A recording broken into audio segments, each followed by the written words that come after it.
Hello दोस्तों, my self Manish Kumar Yadav. मैं आपको इस वीडियो के अंदर बताऊंगा कि अपने जो यूट्रस होता है, मतलब जो प्लेसेंटा होता है, उसके अंदर जो सर्कुलेशन था वो कैसे बताया गया था। तो मैं इस वीडियो के अंदर आपको बताऊंगा कि जो फीटो प्लेसेंटल सर्कुलेशन होता है वो किस प्रकार से होता है, और फीटो प्लेसेंटल सर्कुलेशन के अंदर क्या क्या होता है, क्या क्या नहीं होता है। इससे पहले मैं आपको बता दूँ गाइस कि इससे पहले वाली वीडियो के अंदर बताया गया था कि यूट्रो प्लेसेंटल सर्कुलेशन, मतलब जो प्लेसेंटा का जो सर्कुलेशन होता है उसके अंदर यूट्रो प्लेसेंटल, यानी कि इससे पहले वाली वीडियो के अंदर बताया गया था कि यूट्रो प्लेसेंटल सर्कुलेशन क्या होता है। तो यूट्रो प्लेसेंटल सर्कुलेशन के अंदर हम बताए थे कि यूट्रो प्लेसेंटल सर्कुलेशन इस प्रकार से होता है। इसके अंदर ये होता है, और यूट्रो प्लेसेंटल सर्कुलेशन के अंदर क्या होता है, यूट्रो प्लेसेंटल सर्कुलेशन को हम मैटरनल प्लेसेंटल सर्कुलेशन के नाम से भी जानते हैं। और जो यूट्रो प्लेसेंटल सर्कुलेशन था उसके अंदर क्या होता है, जो मैटरनल का जो यूट्रस वाला, मतलब जो जहाँ पर जो प्लेसेंटा, मतलब जो अपना जो एम्ब्रियो यानी कि जो बेबीज़ जो चिपका होता है या अटैच होता है जो यूट्रस वाले पार्ट से, उस पार्ट से क्या होता है, वहाँ पर क्या होता है, ब्लड की सप्लाई हो जाती है, वहाँ से ब्लड की सप्लाई होती है प्लेसेंटा तक। तो हम क्या करते हैं, तो दोस्तों हमारी जो यूट्रो प्लेसेंटल्स की वीडियो देखने के लिए लिंक डिस्क्रिप्शन में मिल जाएगा, देख लेते हैं। अब हम अपनी वीडियो को स्टार्ट करते हैं। हम सबसे पहले क्या करते हैं, देख लेते हैं फीटो प्लेसेंटल सर्कुलेशंस क्या होता है, यानी कि फीटो प्लेसेंटल सर्कुलेशंस क्या होता है। और फीटो प्लेसेंटल सर्कुलेशंस का मतलब समझ लें। सबसे पहले क्या होता है, फीटो का मतलब हम क्या देते हैं, फीटो का मतलब होता है फीटस। फीटस और प्लेसेंटल का मतलब होता है प्लेसेंटा, यानी कि जो प्लेसेंटा के जो यानी कि ब्लड फ्लो होता है या वो होता है उसे हम प्लेसेंटा कहते हैं। उसके बाद है सर्कुलेशन का मतलब होता है ब्लड का फ्लो, यानी कि जो ब्लड का जो फ्लो होता है उसे हम कहते हैं। हम यूट्रो फीटो प्लेसेंटल सर्कुलेशन का जो अदर नेम, यानी जो फीटो प्लेसेंटल सर्कुलेशन का जो अदर नेम होता है वो क्या होता है, फीटस सर्कुलेशन, यानी कि फीटस सर्कुलेशन के नाम से भी हम इसे जानते हैं। तो हम इसके अंदर चलते हैं, देखते हैं दोस्तों। सबसे पहले हम चीज़ देखते हैं फीटो प्लेसेंटल सर्कुलेशन की। फीटो प्लेसेंटल सर्कुलेशन के अंदर होता क्या है। सबसे पहले द टू अम्बिलिकल, यानी कि क्या देख लेते हैं, the two umbilical arteries carry the improve blood from the foetus, यानी कि जो फीटस के अंदर जो अम्बिलिकल आर्टरीज होती है, यानी कि जो अम्बिलिकल आर्टरीज होती हैं वो क्या करते हैं, जो ब्लड होता है उसको फीटस से क्या करते हैं, इम्प्रूव, यानी फीटस तक पहुंचाने के लिए उसको इम्प्रूव यानी कि बढ़ा देते हैं। They enter the chorionic plate underneath the amnion, यानी उसके बाद क्या करते हैं, जो ये कोरियोनिक जो प्लेट, यानी कि जो ये अम्बिलिकल आर्टरीज होते हैं, जो ब्लड को क्या करते हैं, इम्प्रूव यानी कि इसको बढ़ा देते हैं, कहाँ से, फीटस के अंदर से। और ये जो ब्लड होता है ये कहाँ पर एंटर करता है, कोरियोनिक प्लेट, यानी कि इस कोरियोनिक प्लेट के अंदर क्या करता है, एंटर करता है। और जो कोरियोनिक प्लेट के अंदर एंटर करने के लिए सबसे पहले क्या करता है, जो कोरियोनिक प्लेट की सबसे आउटर लेयर होती है ना, एमनियन, यानी कि एमनियन को क्या कहते हैं हम, एमनियन क्या होती है, जो कोरियोनिक प्लेट होती है उसकी सबसे क्या होती है, आउटर लेयर होती है। तो ये क्या करती है, ये आउटर लेयर, यानी कि कोरियोनिक प्लेट की आउटर लेयर के अंडरनीथ, यानी कि अंडरनीथ से क्या होता है, ये ब्लड का एंटर कर जाता है इसके अंदर। उसके बाद देख लेते हैं, is supplying one half of the placenta, यानी जो प्रत्येक सप्लाई होता है वो कहाँ से, जो भी सप्लाई होती है वो किससे होती है, हमारे प्लेसेंटा से होती है। The arteries breakup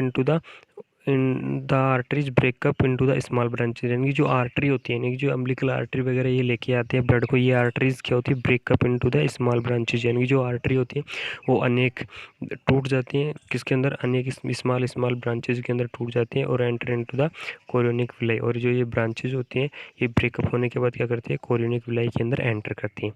each in turn divided into, यानी कि जो ये जैसे ही कोरियोनिक विलाई के अंदर ये एंटर करती हैं तो ये क्या होते हैं, इनके थ्री, यानी कि थ्री पार्ट में डिवाइडेड होती हैं। वो थ्री पार्ट कौन से होते हैं, primary, secondary and tertiary vessels, यानी कि किसके अंदर, थ्री वेसल्स के अंदर डिवाइडेड होते हैं। वो थ्री वेसल्स कौन सी होती हैं, प्राइमरी वेसल्स, सेकेंडरी वेसल्स और टर्सरी वेसल्स के अंदर ये डिवाइडेड हो जाती हैं। और उसके बाद क्या देख लेते हैं, जो भी यानी कोरेस्पॉन्डिंग विलाई, यानी कि जो कोरेस्पॉन्डिंग विलाई होती है उसके अंदर थ्री पार्ट के अंदर डिवाइड है। उसके बाद देख लेते हैं corresponding venous channel either through the terminal capillaries, यानी कि जो कोरेस्पॉन्डिंग जो वेनस चैनल होता है वो क्या होता है, टर्मिनली कैपिलरीज के द्वारा होता है, एटलीस्ट उसके द्वारा होता है। उसके बाद हम देख लेते हैं मैटरनल एंड फिटल, यानी कि मैटरनल, ये देखिए maternal and foetal blood stream flow side by side, यानी कि जो उसके बाद क्या देख लेते हैं, जो मैटरनल यानी कि जो माता का, और जो फीटल यानी जो मदर और फिटल्स का जो ब्लड स्ट्रीम फ्लो होता है, यानी वो ब्लड का स्ट्रीम, यानी कि जो ब्लड सर्कुलेशन होता है वो क्या होता है, साइड बाय साइड इसका क्या होता है, सर्कुलेशन होता है। मैटरनल फिट इसके अंदर साइड बाय साइड होता है, लेकिन देख लेते हैं इन द अपोजिट डायरेक्शन का मतलब होता है निर्देश, यानी कि जो अपोजिट साइड में क्या होता है ये ब्लड का सर्कुलेशन कैसे होता है वो देख लेते हैं हम आगे। देखिए अपोजिट साइड में क्या होता है, the venous capillary pressure varies from the 20 to 40 mm of Hg, यानी कि जैसे ही अपोजिट डायरेक्शंस के अंदर आएगा तो ये कैपिलरीज क्या होती है, इन कैपिलरीज के ऊपर प्रेशर पड़ता है। कितने mm का प्रेशर पड़ता है, 20 to 40 mm का क्या होता है इनके ऊपर प्रेशर पड़ता है। And the foetal blood flow through the placenta, और जो फीटल जो ब्लड फ्लो होता है ना, कि फीटल के अंदर जो ब्लड फ्लो होता है वो प्लेसेंटा के द्वारा जो फीटल के अंदर ब्लड का फ्लो होता है वो उसके अंदर कितना होता है, वो 400 ml पर मिनट, यानी कि 400, ये एम नहीं है सॉरी, ये पर मिनट है, यानी कि 400 ml पर मिनट के लगभग क्या होता है प्लेसेंटा के द्वारा फीटस के अंदर क्या होता है सर्कुलेशन होता है, यानी कि ब्लड का सर्कुलेशन होता है।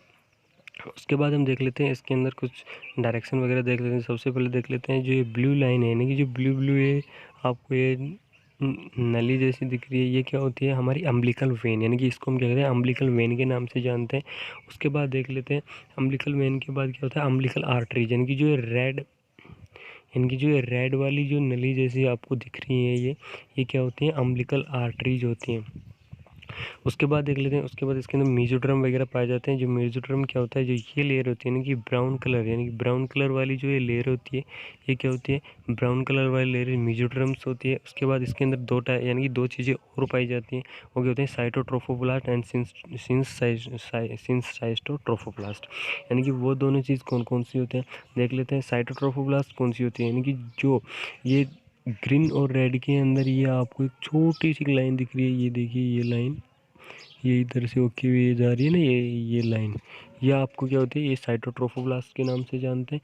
और ये दूसरी बात है सिंस्टोट्रोफोब्लास्ट क्या होती है, ये ग्रीन कलर की लाइन ही होती है ना, ये ग्रीन कलर की लाइन, इसे हम क्या कहते हैं सिंस्टोट्रोफोब्लास्ट के नाम से जानते हैं। और ये डायग्राम्स के अंदर क्या शो करता है, जो टर्मिनल जो कैपिलरीज होती हैं, यानी कि जो कैपिलरीज का जो विलाई के अंदर जो कैपिलरीज की जो ब्रांचेज वगैरह होती हैं उन सबको दर्शाने के लिए क्या होता है इस डायग्राम्स का उपयोग किया जाता है। उसके बाद हम आगे चलते हैं कि आगे इसके अंदर यानी जो फीटोप्लेसेंटल जो सर्कुलेशन होता है, तो फीटोप्लेसेंटल सर्कुलेशंस के अंदर इसी के अंदर एक टॉपिक आता है जिसका नाम होता है प्लेसेंटल बैरियर, जिसका नाम क्या होता है प्लेसेंटल बैरियर। और प्लेसेंटल बैरियर को हम दूसरे नाम से किससे जानते हैं, प्लेसेंटल मेम्ब्रेन के नाम से भी जानते हैं।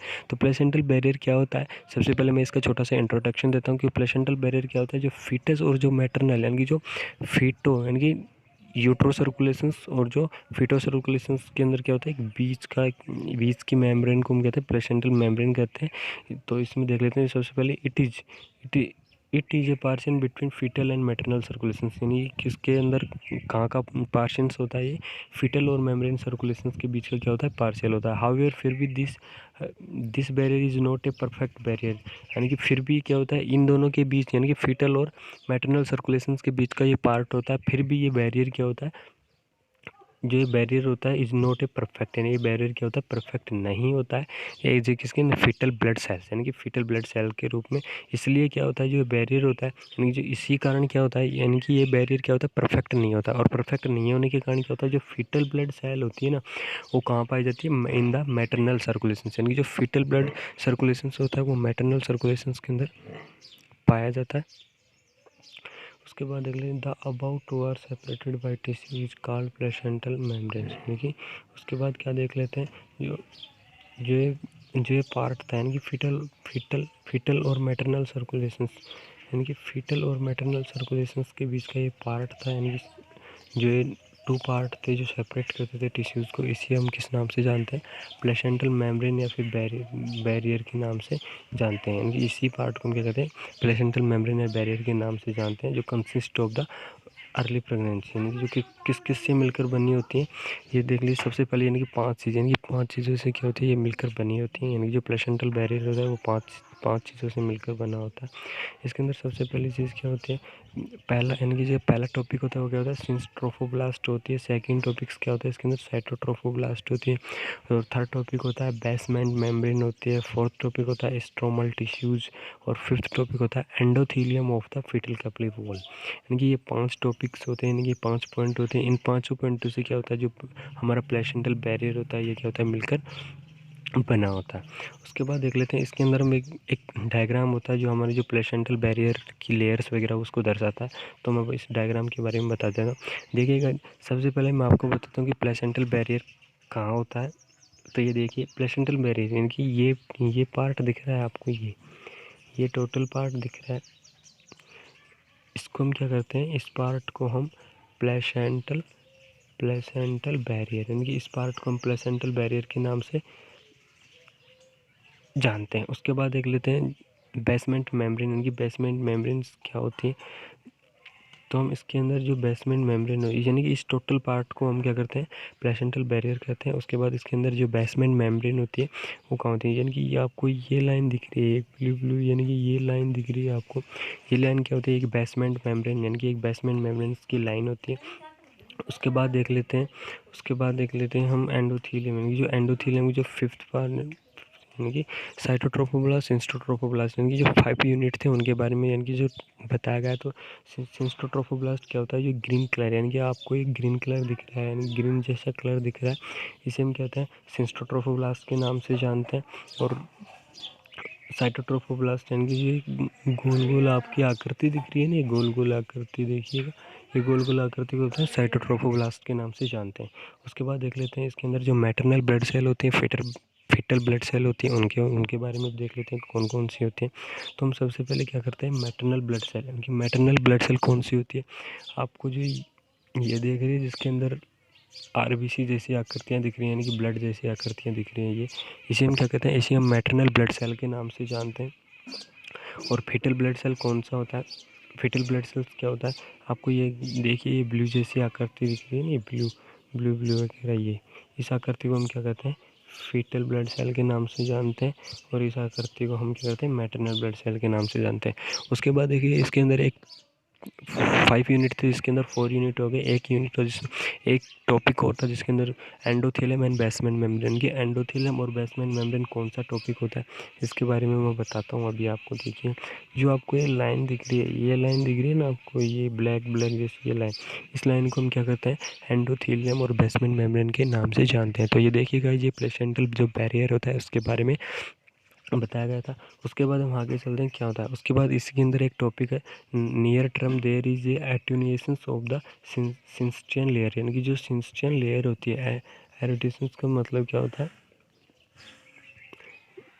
देखिएगा इसका मतलब होता है छीण छीण छीण करना, मतलब जो कि जो सिंस्टियन लेयर होती है इसको क्या करता है, ये ब्रेक कर देता है, तोड़ देता है। उसके बाद क्या होता है, cytotrophoblast and distant foetal capillaries almost fill the villi यानी कि जो साइटोट्रोफोब्लास्ट और जो डिस्टेंट जो फीटल कैपिलरीज होते हैं वो क्या करते हैं, वेलस यानी कि जो वेलस होता है उसको फिल कर देते हैं, फिल मतलब भर देते हैं। यहाँ पर ये फील नहीं है, सॉरी, यहाँ पर क्या है, फिल क्या होते हैं, ये कहते हैं भर देते हैं। उसके बाद देते हैं the specialize zone of the villi यानी कि कुछ स्पेशल जोन पाए जाते हैं विलाइज के अंदर, वो देख लेते हैं। यानी कि specialized zone of the villi where the syncytiotrophoblast is thin यानी कि एक स्पेशल जोन पाया जाता है जिस जोन के अंदर क्या होता है, जो सिंस्टोट्रोफोब्लास्ट होता है यानी कि जो हमारा जो सिंस्टोट्रोफोब्लास्ट होता है वहाँ क्या होता है, थिन होता है और ए न्यूक्लियर यानी कि थिन और न्यूक्लियर होता है, इज नोन एज द। और जिस जोन के अंदर जो सिंस्टोट्रोफोब्लास्ट थिन यानी कि पतला, जिस जोन के अंदर क्या होता है पतला और न्यूक्लियर होता है उसको हम, उस जोन को हम किस नाम से जानते हैं, वैस्कुलोसिंशियल मेम्ब्रेन यानी कि वैस्कुलोसिंशियल मेम्ब्रेन के नाम से हम जानते हैं।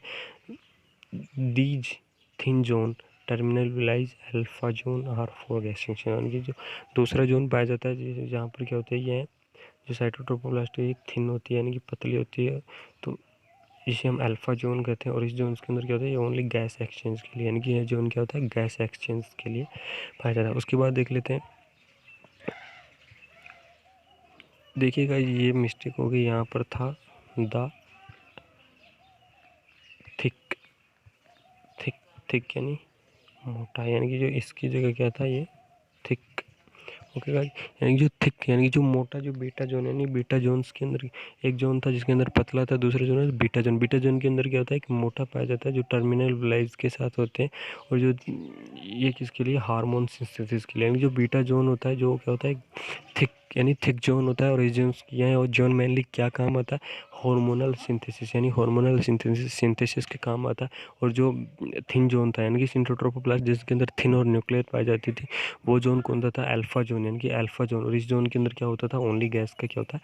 एक्सचेंज होता है। तो इसके अंदर हम देख लेते हैं, इसके अंदर बता देते हैं कौन सी न्यूट्रम के अंदर कैसा था और अर्ली मंथ के अंदर कैसा था। तो देखिए ये एक डायग्राम है, इसके अंदर ये दर्शाया गया है कि जो सीमेटिक यानी कि जो ट्रांसवर्स सेक्शन है, जो वेलेस होती है यानी कि विलाइज वगैरह वेलेस वगैरह था, उनका क्या होता है?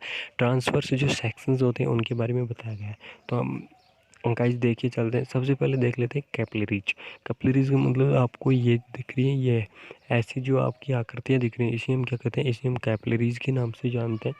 ओके गाइस, उसके बाद देखते हैं इसके अंदर सिंट्रोट्रोफोब्लास्ट कौन से होते हैं? जो आपको एक ग्रीन ग्रीन वाले इसके अराउंड ग्रीन स्ट्रक्चर दिख रही है, इसे हम क्या कहते हैं? इसे हम सिंट्रोट्रोफोब्लास्ट के नाम से जानते हैं। सिंट्रोट्रोफोब्लास्ट के नाम से जानते हैं। उसके बाद देख लेते हैं साइटोट्रोफोब्लास्ट क्या होती है। आपको एक बात बताऊँ, ये देखो थोड़ी थोड़ी एक वाइट वाली ये दिख रही है आपको, इसे हम क्या कहते हैं? साइटोट्रोफोब्लास्ट के नाम से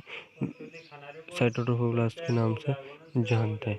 उसके बाद देख लेते हैं मेसोडर्म कोर यानी कि इसके अंदर एक मेसोडर्म कोर पाई जाती है। इस मेसोडर्म कोर के अंदर क्या होते हैं? ये चीज़ ये देखिए, ये आकृति दिख रही है आपको, ये आकृति इसे हम कहते हैं मेसोडर्म कोर के नाम से जानते हैं। उसके और ये क्या था? जो ये डायग्राम था, ये क्या था? अर्ली मंथ यानी कि अर्ली मंथ का क्या था? ये अर्ली मंथ का डायग्राम था। उसके बाद उसके अर्ली मंथ का डायग्राम था। उसके बाद क्या होता है मैं आपको बता देता हूँ। उसके बाद बता देता हूँ इसकी जो न्यू टर्म यानी कि न्यू टर्म के अंदर कैसी आकृति दिखाई इसकी देख लेते हैं। स्पैरिस साइटोट्रोफोब्लास्ट, इसके अंदर क्या होता है? न्यू टर्म के अंदर स्पैरिस साइटोट्रोफोब्लास्ट पाए जाते हैं। ये देखिए जो ये आकृतियाँ दिख रही हैं आपको, ये आकृतियाँ ये क्या होती हैं? स्पैरिस साइटोट्रोफोब्लास्ट होती है। और जो बेसमेंट मेम्ब्रेन कौन सी होती है? इसके अंदर एक बेसमेंट मेम्ब्रेन पाई जाती है। ये देखिए मैं आपको बताता हूँ, जो आपको ये मेम्ब्रेन नज़र आ रही है ना, ये देखिए एक लाइन सी नज़र आ रही है, ये लाइन, इस लाइन को हम क्या कहते हैं? बेसमेंट मेम्ब्रेन के नाम से जानते हैं। उसके बाद देख लेते हैं थिन यानी कि जो एक ग्रीन आकृति दिख रही है, ग्रीन चारों तरफ, इसे हम कहते हैं थिन सिंट्रोट्रोफोब्लास्ट के नाम से जानते हैं इस ग्रीन आकृति को। उसके बाद देख लेते हैं फीटल कैपिलरीज, फीटल एंडोथेलियम्स और फीटल मेसेनकाइमल, ये तीन चीज़ें पाई जाती हैं। तो फीटल कैपिलरीज क्या होते हैं? ये देखिए, ये इस आकृति को फीटल कैपिलरीज के नाम से देते हैं। और जो ये आकृति है इसकी चारों तरफ की, इस आकृति को हम क्या कहते हैं? फीटल एंडोथेलियम के नाम से जानते हैं। और जो मेसेनकाइमल होती है फीटल्स की यानी फीटस की जो मेसेनकाइमल होती है, ये आकृति दिख रही है आपको, ब्राउन ब्राउन कलर है चारों तरफ से, इसे हम कहते हैं फीटल मेसेनकाइमल से नाम से जानते हैं। तो ये आपका फीटल सर्कुलेशंस था।